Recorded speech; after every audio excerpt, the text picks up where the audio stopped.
My name is Caleb. Thanks so much for joining me for this video. So this one is going to be a video about the Nicefoto LV6000B.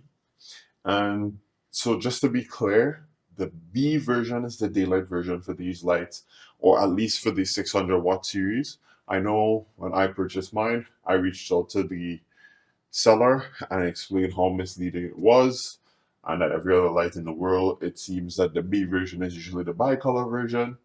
Um, so I don't know if they fixed it, but at the time that I purchased this one, the B version was the daylight balance version. So just make sure whichever light you're gonna get, you're reading the website, you're reading the description for the item, so that you make sure you get the one that you're looking for. So to start off this video, just gonna give you some settings, because the first pro that I want to talk about is how bright this 600 watt light is, right? So it's daylight balance, so it's at 5600 Kelvin. It's stuck there, right? My settings are f2.2, ISO 800, 1/50th of a second for shutter, and I have an ND filter, so that's why I'm able to have those fairly bright settings for this 12 o'clock sun that we have here. It's a variable ND and it's maxed out, so I have it set so that the clouds are just below where the camera could handle in terms of exposure. It's a bounced light off the ceiling here. The light is pointing away from me, and you can see we can get a pretty nice bright exposure on my face. Just to attest to how bright this one is too, right? So hold on, let me set it up so that it's a more traditional light setup with a soft box and all that, so you can get an idea what that looks like too. Okay, so you're back with a more traditional lighting setup. So as you can see, we still get a good exposure. Right now, it's in a soft box instead. So the Beauty Dish soft box is kind of double diffusion really. And it's further away. The light is more than 5 feet away now, and we're still getting a nice exposure on the face. And you can kind of see how it's throwing a little bit more light around because it's directed now, right? So pro number one, the light really bright. And it can definitely balance a daylight exposure because once again that's 12 o'clock sun, and the only reason it looking managed is because of the ND filter. Pro number two. So in case you haven't seen my other video about the bicolor version of this light, go check that out because there might be some things I'm going to say here that I didn't say there, or vice versa. Just in case I had forgotten anything.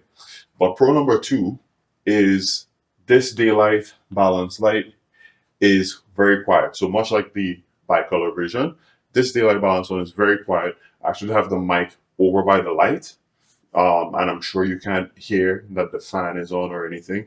I'm not editing the fan out or any noise reduction in post, but it's really quiet here. No need to do that. So despite being so bright, very quiet. Another pro, despite being so bright, it doesn't throw that much heat. So when I change the standard reflector just now, which is the typical aluminum type reflector, I just grabbed it, took it off, put on the softbox. It was warm to your touch, but it wasn't burning you. Whereas there's definitely other lights I've tried where that is gonna burn you. Where the light is this bright. So doesn't throw that much heat. It has a mixture of active and passive cooling where there's a huge heat sink and then there's two, like a dual fan, and it must be at low speed because that's the only way I can think. It's so quiet, but the light is so cheap. So even if you pass by, you'll feel a little bit of heat, but once again, it's not so hot that you can't touch it. So after you're done your shoot day, even if it's 6 hours long, you could literally just take everything down, shove it in your bag or wherever you're putting it, and head home. The other thing, in terms of pros, of course, is the price. That's what attracted me to these lights in the first place. The price to performance ratio is insane in my opinion. For what I need this for, the cons that I'm going to discuss, it really don't matter. One last pro, the remote. this is always going to be a big pro for me, because I could control both the bicolor and the daylight balance light with this one. So with the so this one actually came off of the this one actually came off of the daylight balance one, right? When it's attached to it, so when either remote is attached to the respective lights or the other lights, so I could also attach this to the bicolor one, even though it came off of the daylight balance one. It recognizes which light it's on and it gives you the options accordingly. So if I take the bicolor one and put it onto this one, it's going to realize it's the daylight balance and you won't have the Kelvin control when it's attached. When you detach them, you have full control because it's just giving you all the options it's capable of, but it will only affect the one that it can, right? So if I go on a channel with the so how you connect with them is via groups and channels, just like your strobes. And if I go on a channel with the daylight balance light, even though I'm adjusting the Kelvin, nothing's going to happen. And that's how I realized when I made a mistake the first time when I purchased these lights and I got the B version thinking it was the bicolor. I was trying to adjust the Kelvin and nothing was happening. But of course, if you go on the bicolor, a channel with a bicolor one, or put the bicolor one on the same channel, you'll see that your Kelvin temperature is changing, but of course not the daylight balance one because it's stuck at 5600 Kelvin.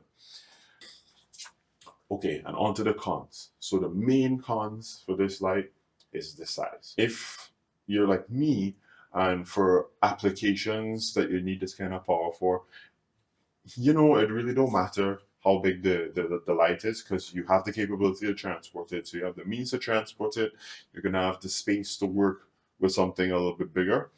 Then this is 100% the way to go, because for this price point, you're not going to get anything performing like this with with all the mix of pros that we mentioned earlier in the video. This light really does perform well. I've been using it for an extended period of time now, no issues at all. So I feel pretty confident in saying it should be durable, unless you're playing football or soccer with your light, then you might have some other problems. But if you're treating it like regular lighting equipment for a small creator, let's say, I think this light's you're not gonna have any issues. It's gonna last you, and it has some attractive features with not being so hot, so you could just break everything down pretty nice and quick and get out of your shoot when you're done. So that being said, if you have any questions, leave it down in the comment section. Stick around, subscribe to the channel. I'm gonna do more, a few more video lights, as well as I'm just doing gear, so videos on gear for videography, photography, tips and tricks for videography and photography, things that people, especially if you're coming up, you might want to know, because it's either all the info out there is misleading, or maybe it's not clear. Maybe there's some stuff that the mainstream is kind of leaving out. I try to adjust those things in my videos. And then of course for content specific stuff, so if you specifically want to hear about something, leave it on in the comment section. I'll try to make a video about it too. So my name is Caleb again. See you in the next one.